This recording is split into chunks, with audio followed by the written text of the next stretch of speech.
Aston Martin Works is basically a centre of excellence for everything to do with Aston Martin. Whether you want to buy a hose clip for a DB5 or have a car restored or buy a new Aston Martin Valkyrie or even a DB4 G.T. And it's very much the spiritual home of Aston Martin, where anybody from anywhere in the world can come and see every aspect that has to do with Aston Martin. Aston Martin moved here in 1955, so David Brown moved the entire company from Feltham in Middlesex up here, and we built all the iconic cars here at Newport Pagnell that people always think about when they think of Aston Martin, DB4, DB5, V8 Vantages, etc. We actually predate the internal combustion engine. We built horse-drawn carriages on this site.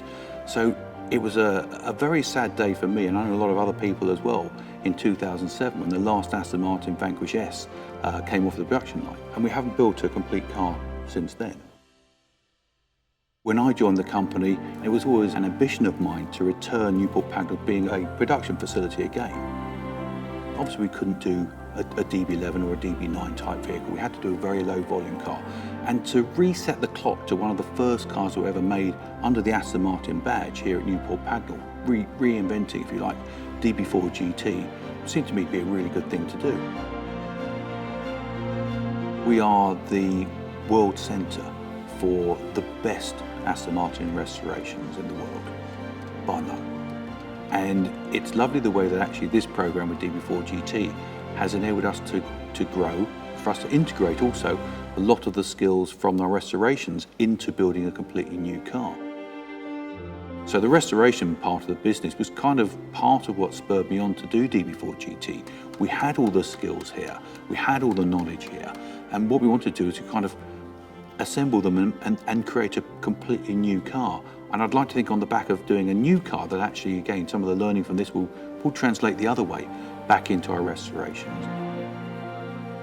DB4 G.T came into being as a race car. The first time out that it ran, Sir Stirling Moss drove the car and he won. It went to Le Mans in '59, in the same year that we won Le Mans and the World Sports Car Championship. And it's been owned by some very important people over the years. Everybody that's anybody has either wanted to own or has owned a DB4 G.T. Peter Sellers, one of Peter Sellers' favourite cars. In fact, it starred in one of his films. It's just one of those cars that's got such a romance about it. And obviously these cars are also a continuation from the lightweight cars, which there are only 8 lightweight cars originally made out of the 75 DB4 G.Ts. So lightweights are incredibly rare, so rare that I'm not aware of any of the cars that race currently, historically. They're actually lightweight cars, although that's what they were designed for in the first place. So for us to be able to go and give people the experience and to be able to go and actually drive a DB4 G.T lightweight car, probably these are the only cars that actually you could take and do that with. So it's a very personal thing to me to build DB4 G.T, and it also enabled us to kind of develop the skills to show people around the world what we can achieve here at Aston Martin Works. Clearly we've improved in certain areas. We wanted a car that reflected the core mark values and the quality of a current Aston Martin. So the quality of the paint, the fit, the finish, the gapping on the doors is very much as we have today, which is different to how it was in the 50s and 60s. So we brought up to date in those kind of respects. So the touch points, the bits that our customers would expect the car to look and feel, we've updated those. But we've actually had a 1959 engine and gearbox in a 2017 chassis. So that's how authentic it is. We went into the most minute detail. So we digitally scanned bodies, chassis, engines. We overlaid this with over 450 technical drawings. We used 8 original DB4 G.Ts that customers very kindly allowed us to kind of take apart and understand how they were built in the day. There's a lot of intricate parts that either haven't existed for a while, that we've had to reverse engineer, wake up suppliers that haven't made particular parts for 30 or 40 years. It's as authentic as you can get. It's lovely to kind of turn the clock back to 1959, to take us back to our roots in many ways. And the other thing that's fascinating with DB4 G.T is the team that put in the car together, a lot of them weren't even born in 1959. And to recreate this car with a completely new, young team, using new technology, has been quite an amazing thing to lead, to be honest, and I'm very proud of the team that have done it. With the VIN numbers of the DB4 G.T, we basically have continued from where the last cars left off. So with the original DB4 GTs, there are only 75 standard bodied cars. Obviously, there are 19 Zagatos, there are a few specials and a few race cars built. Because of homologation at that point in time, we were supposed to have done 100 standard bodied DB4 GTs, which we didn't. They got rounded by adding all the other specials up. So we wanted to tidy that up, if you like. So we basically took from the end of the last DB4 GT, another 25 chassis numbers, and we stamped them in exactly the same way. We have the same chassis plaques. We stamp the chassis in the same way. We're actually stamping the body panels with the last 4 digits of all the chassis numbers, exactly the same as they did in the day. So from that point of view, it is a totally authentic Aston Martin DB4 GT. And we've gone to enormous trouble to make sure that we know where all the stampings are on the chassis. There's one extra stamping that we never tell anybody where it is, in case in 100, 200 years time, somebody comes on and says, is this an authentic car? Is this one of the 2017 continuation cars or made at Aston Martin Works, or is it something else? And we can check this. It's like a fingerprint, part of the DNA of the vehicle. One of the biggest challenges we had was actually getting the body from one car to make with the chassis from another car. All these DB4 GTs, because they're all hand built in the day, they are all slightly different. And also we found that the bodies aren't symmetrical. So we actually made a perfect left-hand side and then mirrored it to the right-hand side. So our cars are actually, if you like, the first symmetrical DB4 GTs that were ever made. We actually used a very powerful CT scanner and scanned the whole engine and then reverse engineered it from there. The CT scanning showed up a number of anomalies that were just in the original machining, the original design. So it's a much more sophisticated product that we've produced now. And the quality then of what we've actually got is much higher than was available in the 50s and the 60s. The engine originally was a 3.7 litre engine. We enlarged the capacity to 4.2 litres. We did that for a couple of very good reasons. We don't run on 105 octane fuel, which they had in the day, so we wanted to keep the same level of performance.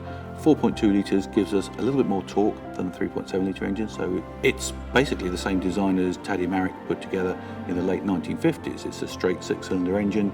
It breathes through Weber carburetors, twin plugs per cylinder, which is a unique thing with DB4 GT engines, of twin plugs per cylinder. Inside, we've again used some more modern technology to increase the power output, so we have 350 horsepower, whereas in the day there were just over 300 horsepower. The engine is the heart of the beast, and we want to make sure it had a really strong heart. Touring of Milan designed the original DB4 GT and brought in the Superleggera structure, which they'd used previously. It was a complete revelation for Aston Martin and a way of us building a very lightweight car. So DB4 was the first car that Touring did.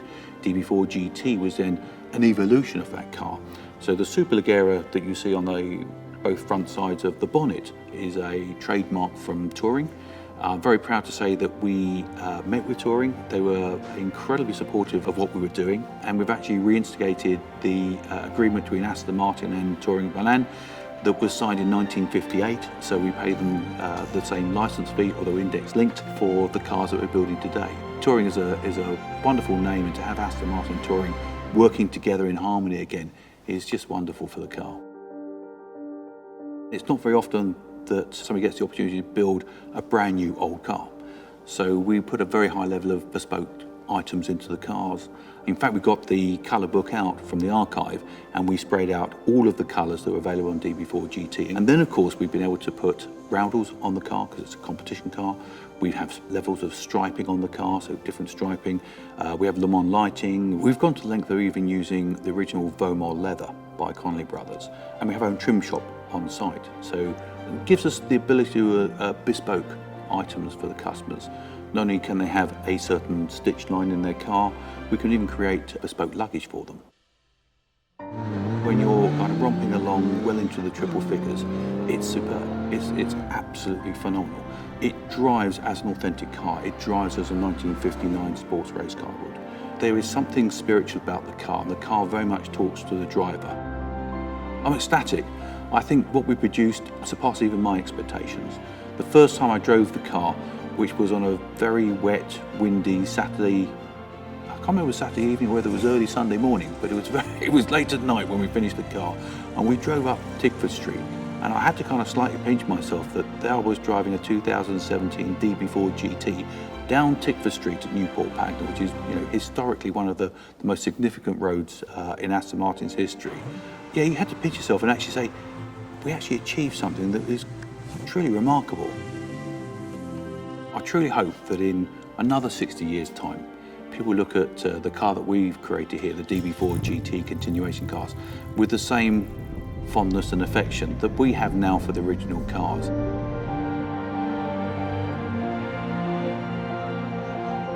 This project is incredibly special. To bring production back here, to build cars at Newport Pagnell, where the original cars were built in the original buildings, is a true honour and something I'm sure that Sir David Brown will be very proud of.